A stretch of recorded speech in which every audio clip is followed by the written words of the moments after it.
வீடியோக்குள்ள போறதுக்கு முன்னாடி சேனலை சப்ஸ்கிரைப் பண்ணுங்க. மறக்காம பக்கத்துல இருக்கிற பெல் பட்டனை பிரஸ் பண்ணுங்க. வாங்க வீடியோக்குள்ள போகலாம்.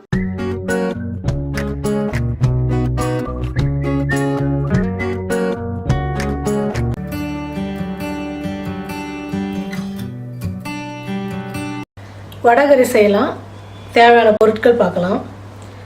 கடலைப்பருப்பு 200 கிராம் 2 மணி நேரம் முன்னாடி நான் ஊற வச்சு வடைக்கு ஆட்டுற மாதிரி ஆட்டிக்குங்க. இதில் நான் உப்பு எதுவுமே போடவே இல்லை. இதுக்கப்புறம் தான் நம்ம கலந்துக்க போகிறோம்.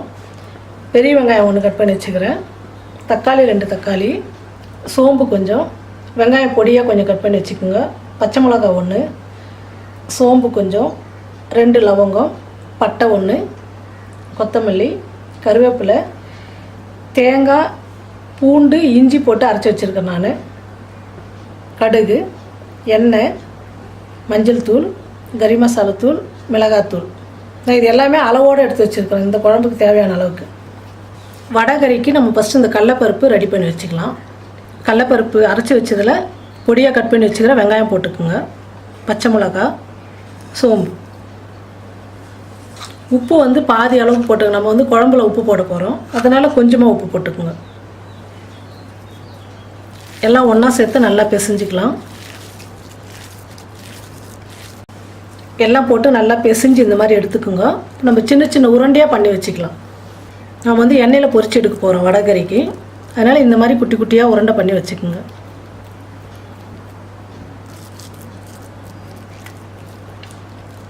ரொம்ப பெருசாக உருண்டை பண்ணிங்கன்னா உள்ளே மாவு அப்படியே இருக்கும். அதனால் கொஞ்சம் சின்ன சின்னதாக பண்ணிக்கோங்க. இந்த மாதிரி சின்ன சின்ன உருண்டையாக பிடிச்சி வச்சுங்க. நம்ம வடகறி செய்கிறதுக்கு இப்போ நம்ம எண்ணெயில் பொரிச்சு எடுத்துக்கலாம்.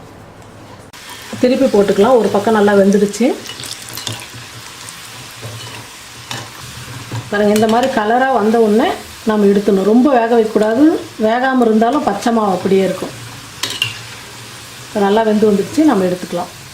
இந்த மாதிரி எண்ணெயில் வேக வச்சு வடகறி செஞ்சிங்கன்னா அது டேஸ்ட்டாக இருக்கும். அந்த பச்சை வாசனைலாம் இல்லாமல் ரொம்ப நல்லாயிருக்கும் சாப்பிட்றதுக்கு. அதுக்காக தான் நான் இந்த மாதிரி செய்கிறேன்.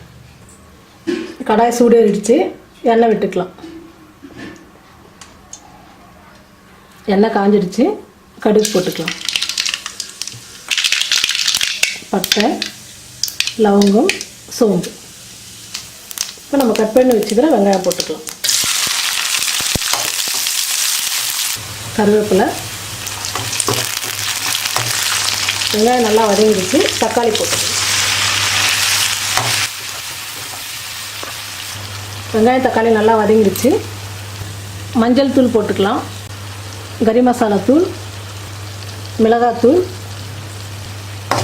எல்லாம் போட்டு கொஞ்ச நேரம் எண்ணெயிலேயே வதக்கலாம். நல்லா வதங்கிடுச்சு. தேவையான அளவுக்கு தண்ணி விட்டுக்கலாம்.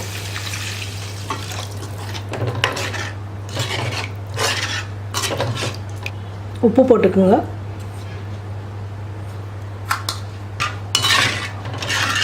மூடி போட்டு மூடிடுங்க. ஒரு 10 நிமிஷம் நல்லா கொதிக்கிட்டோம். மசாலா நல்லா கொதித்து வந்துடுச்சு. நம்ம தேங்காய் பால் விட்டுக்கலாம்.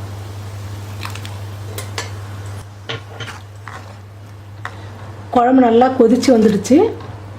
நம்ம வடகறிக்கு போண்டா மாதிரி கடலைப்பருப்பு செஞ்சு வச்சுருந்தோம் இல்லையா, இது பாருங்கள். இந்த மாதிரி உதிர் உதிராக நல்லா தூளாக பண்ணிக்கோங்க. இந்த மாதிரி இப்போ நம்ம குழம்புல போட்டுக்கலாம். குழம்பு எப்பவுமே கொஞ்சம் தண்ணியாக வைங்க. இது போட்டதுக்கப்புறம் ரொம்ப கெட்டியாகிடும். கொஞ்சம் சூடு ஆற ஆற ரொம்ப கெட்டியாகிடும். அதனால் ஓரளவுக்கு கரெக்டாக வைங்க தண்ணி. இட்லி தோசைக்கெலாம் ரொம்ப நல்லாயிருக்கும்.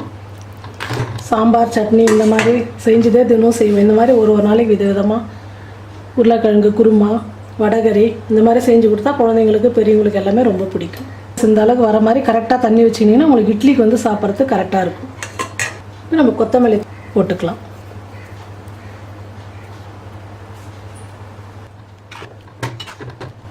வடகறி ரெடி ஆகிடுச்சு. செஞ்சு பார்த்துட்டு கமெண்ட் பண்ணுங்கள், ஷேர் பண்ணுங்கள். நன்றி.